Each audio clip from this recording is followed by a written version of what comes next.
Hello beautiful people. Dzana nakupatsani nkhani yokhudzana ndi ma Germans awiri, anthu awiri aku German amene anabwera mdziko muno kudzachita ntchito zachifundo. Ndiyeno akuti iwo anapezana ndi voto lokuti apange charity work anthu ena aku Blantyre City Council amafuna kuti awapatse kaye katangale kwachita bribe. Choncho Vice President Michael Usa anathamangire kumene kundithu nakwana sali mu video muja wakambirana nawo kwawo zoti iwo asachoke. Then zapeza kuona kuti lero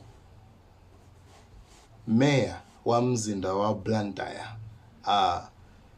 Joseph Makwinja nkhani chaita apeza apereka 7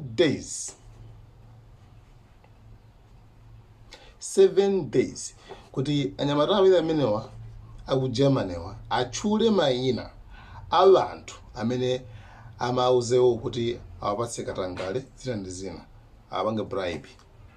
Awatchula anthu amenewo apa 7 days. Akapanda kuatchula mu 7 days ndiye kuti nkhani ayikapo ndithu maloya, chifukwa akuti nkhani imeneja ikhoza kuononga image chithunzi chabwino cha Blantyre City Council BCC.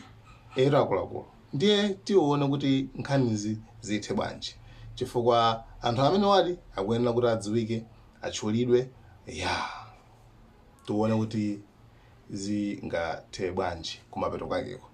Tunde ine ukhani pomwepo kuti nkhanizi zikamachitika tilondoloze ikafika pamapeto. Tuone kuti ndani amene wawo amene akuyipisa amayipisa dzina lathuwa, dzina la Malawi. Tuone kuti anthu amene wawo amboma ake ndi ati amene wawo amene akupanga zimeneziwa.